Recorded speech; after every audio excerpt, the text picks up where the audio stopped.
Homeopathy inflammatory bowel disease IBD में बहुत excellent results देती है। काफ़ी पेशेंट जो हैं वो इससे निकल जाते हैं, ठीक हो जाते हैं होम्योपैथिक इलाज से। तो उम्मीद करेंगे कि आपका भी ये प्रॉब्लम ठीक हो जाए। पूरे वीडियो को आप अंत तक देखिए। दोस्तों, आज का वीडियो एक बहुत ही कॉमन टॉपिक पर है। इसका नाम है इन्फ्लामेटरी बाउल डिजीज़ यानी आईबीडी। इसके बारे में हम समझेंगे और इसकी होम्योपैथिक दवाइयों के बारे में आपको बताएंगे। इसी तरह की, इसी से मिलते जुलते नाम की, मिलते जुलते सिम्टम्स की एक और बीमारी है जिसका नाम है आईबीएस, इरिटेबल बाउल सिंड्रोम। उसके ऊपर भी हमने वीडियो बनाया हुआ है, आप देख सकते हैं वो भी। आईबीडी जैसा कि नाम से क्लियर है, इन्फ्लामेटरी बाउल डिजीज़ यानी इन्फ्लामेशन हो जाता है, सूजन हो जाती है। कहाँ पे सूजन होती है? बाउल्स में यानी आंतों में। आंत आपकी छोटी आंत, बड़ी आंत, रेक्टम, ये जो पूरा है डाइजेस्टिव सिस्टम, इसको इसी में कहीं भी आपको सूजन हो सकती है। इसका दो मेन इसके कंपोनेंट्स होते हैं या दो मेन इसकी बीमारियां होती है। एक होता है अल्सरेटिव कोलाइटिस और एक होता है Crohn's disease. Ulcerative colitis mostly आपको जो बड़ी आंत है, लार्ज इंटेस्टाइन, उसमें या रेक्टम में, उस एरिया में पाया जाता है, यानी निचले हिस्से में। वहीं जो क्रोन्स डिजीज़ है वो स्पेशली छोटी आंत को ज़्यादातर अफेक्ट करता है। बिल्कुल। हम सिम्टम्स को एक बार देख लेते हैं। आईबीडी के सिम्टम्स क्या है, लक्षण क्या है। लक्षण जो है ना, देखिए बहुत वेरी करते हैं, बहुत भिन्न भिन्न लक्षण पेशेंट्स में देखे जाते हैं। लेकिन कुछ कॉमन सिम्टम्स जो होते हैं ना, वो हम यहाँ पे बता देते हैं और उससे आप रिलेट कर पाएंगे। सबसे इम्पॉर्टेंट सिम्टम होता है इसमें डायरिया, यानी आपको पतले दस्त लगते हैं। रेक्टल ब्लीडिंग, आपका जो एनल एरिया है, मल द्वार है, वहां से आपको ब्लीडिंग भी हो सकती है। स्टूल के साथ में ब्लीडिंग भी देखी जाती है। पेट में दर्द भी रहता है। काफ़ी लोगों को ये कॉमन सिम्टम है, दर्द काफ़ी लोगों को रहता है। दर्द का नेचर अलग अलग रहता है। क्रैम्पिंग हो सकता है, मरोड़ वाला दर्द हो सकता है ना, और कई अलग तरह के भी दर्द इसमें देखे जाते हैं। एक सुस्ती रहती है, फैटीग बहुत इंपॉर्टेंट सिम्टम है कि आपको शरीर में ही एक सुस्ती लगती है। क्यों? क्योंकि आप जो भी खा रहे हैं शरीर उसको नहीं लेता है। शरीर उसको ले तो नहीं रहा है, ऊपर से बाहर और निकाल रहा है उसको। बार बार डायरिया हो रही है तो आपके पानी भी निकल रहा है शरीर से। जो भी आप खाना खाते हैं, बॉडी का काम है उस खाने से न्यूट्रिशन को लेना, पोषण को लेना। वो सिस्टम पूरा अफेक्ट हो जाता है। चूंकि आपके बाउल में ही इन्फ्लामेशन है, जहाँ से बॉडी को पोषण मिलना चाहिए वो एरिया ही डिस्टर्ब हो रखा है, तो वहाँ से बॉडी न्यूट्रिशन नहीं ले पाती है और वो जो खाना है एज इट इज निकल जाता है स्टूल के थ्रू। तो इसीलिए न तो आपका वेट गेन होता है, आपको वेट लॉस की इनफैक्ट शिकायत रहती है। ये भी एक सिम्टम है, वेट लॉस होता जाता है धीरे धीरे। जैसे जैसे ये प्रॉब्लम बढ़ती है तो वेट लॉस होता है। कई बार वेट लॉस के कारण से भी ना लोग डॉक्टर के पास जाते हैं इस प्रॉब्लम में। एक और बात यहाँ पे मैं ऐड करना चाहूँगा कि ये जो इसको जो सिम्टम्स है ना, ये ज़रूरी नहीं है कि हमेशा एक जैसे रहें।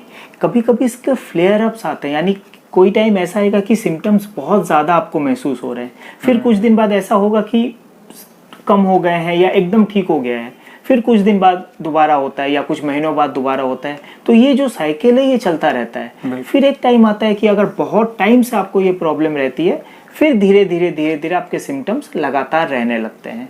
उसमें भी फिर जो इंटेंसिटी होती है वेरी करती है, कभी ज़्यादा होता है, कभी कम होता है, कभी नॉर्मल रहते हैं। कभी कभार ऐसा देखा जाता है कि कुछ पर्टिकुलर चीज़ें खाने से ज़्यादा ट्रिगर होता है सिम्टम्स। किसी को अल्कोहल से, किसी को टबैको से, किसी को कुछ अलग अलग चीज़ें खाने से, कई लोगों को मिल्क प्रोडक्ट से, किसी को स्पाइसी फूड से, फास्ट फूड से ट्रिगर हो जाता है।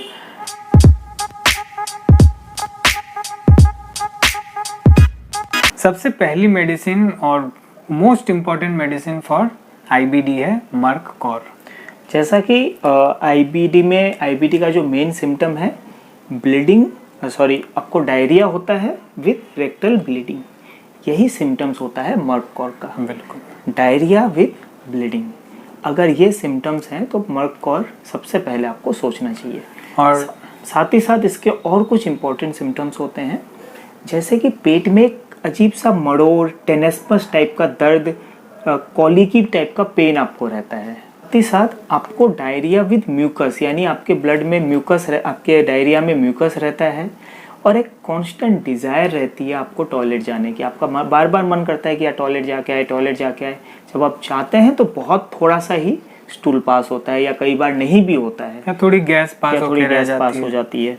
तो अगर ये सारे सिम्टम्स आपको हैं तो आप मर्ककोर 30 पोटेंसी में दिन में 2 बार सुबह शाम 2-2 बूंद खाली पेट सीधे जीभ पे आपको लेना है।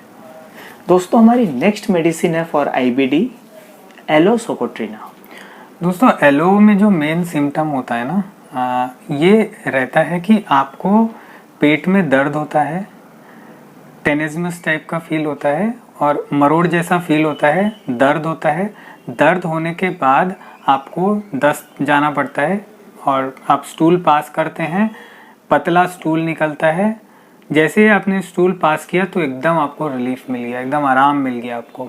लेकिन फिर थोड़ी देर बाद फिर से वो दर्द चालू हो जाता है और फिर वही क्रैम्पिंग, फिर वही दर्द और फिर आपको स्टूल जाने की हाजत हो जाती है। फिर जब आप स्टूल पास करते हैं फिर रिलीफ मिल जाता है। ये साइकिल एलोए में चलती रहती है। इसके साथ साथ एलोए के जो पेशेंट्स होते हैं ना, इनको पेट में भारीपन, पेट, लिवर और जो एनल एरिया है, इन सारी जगहों पर एक भारीपन सा इनको फील होता रहता है। साथ ही साथ ये जो बार बार ये टॉयलेट जाते हैं, इस वजह से धीरे धीरे इनमें वीकनेस डेवलप हो जाती है। बिल्कुल। टॉयलेट से आने के बाद बहुत ज़्यादा वीक इनको फील होता है। साथ ही साथ गैस बहुत ज़्यादा बनती है, पेट में गैस पास भी होती है। कभी कभार मोस्टली ऐसा लगता है गैस के साथ साथ स्टूल भी पास हो जाएगा। हाँ, ये भी एक बहुत कॉमन सिम्टम है एलो का।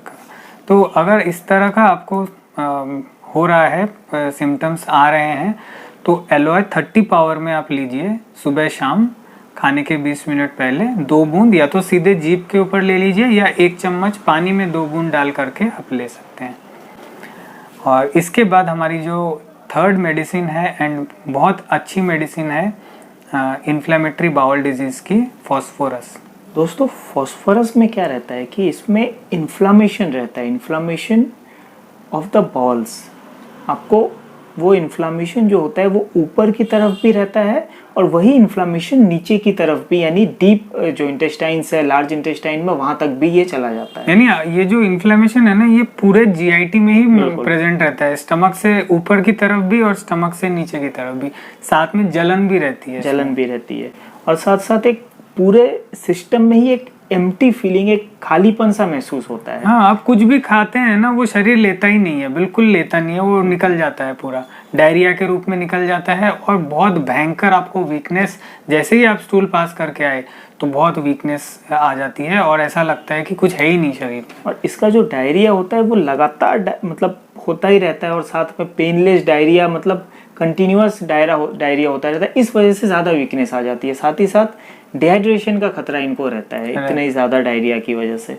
और ये जो डायरिया होता है इसके साथ साथ ब्लड तक डिस्चार्ज हो सकता है और इतनी डायरिया, ब्लड डिस्चार्ज की वजह से इनका जो एनल जो एरिया होता है वहाँ भी एक छिल जाता है, स्वेलिंग सी हो जाती है, दर्द और चुभन, जलन, ये सब सारे सिम्टम्स इनको होने लगते हैं। एक बहुत ख़ास बात है जो फॉस्फोरस के पेशेंट्स में, इनको नमक खाने की इच्छा बहुत ज़्यादा होती है। बिल्कुल। और फॉस्फोरस के जो पेशेंट होते हैं ना, ये लोग काफ़ी एक्सट्रोवर्टेड नेचर के होते हैं, काफ़ी मिलनसार प्रवृत्ति के होते हैं, लेकिन ये सेंसिटिव भी उतने ज़्यादा होते हैं दोस्तों। तो इनको बातें जो है ना वो बहुत हर्ट भी होती है, बहुत गुस्सेल स्वभाव के भी होते हैं। इनको डर भी बहुत ज़्यादा लगता है, हर चीज़ से ये डरते हैं और ये डर भी कई बार इनके जो बावल्स हैं ना, इनको अफेक्ट करके और ये इन्फ्लेमेटरी बाउल डिजीज़ क्रिएट कर सकता है। तो अगर ऐसा आपका नेचर है फॉस्फोरस का, फॉस्फोरस 200 पावर में 2 दिन लेना है सुबह खाली पेट में। हमारे इस वीडियो की लास्ट मेडिसिन है हाइड्रेस्टिस।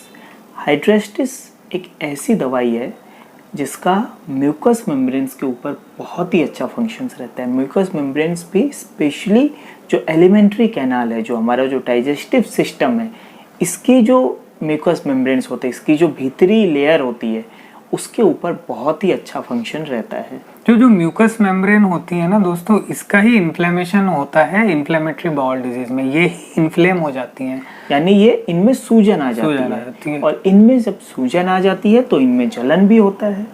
इसी वजह से हाइड्रेस्टिस का एक और मेन सिम्टम है जलन। जलन जहाँ ज़्यादा है, जो एलिमेंट्री कैनाल है डाइजेस्टिव सिस्टम में, वहाँ पे हाइड्रेस्टिस बहुत ही कारगर दवाई होती है। बिल्कुल।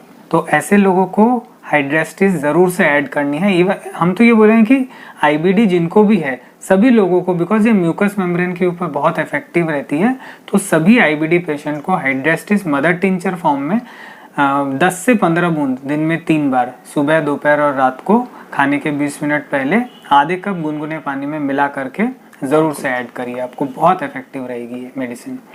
इसके अलावा भी बहुत सारी मेडिसिन होती हैं जो आपके लिए सुइटेबल हो सकती है। नीचे हमारे नंबर्स दिए गए हैं, आप इन पे फ़ोन करके हमसे पर्सनल कंसल्टेशन भी ले सकते हैं।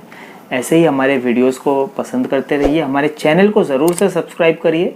अगले वीडियो में किसी और टॉपिक के साथ आपसे मिलेंगे, तब तक के लिए थैंक यू।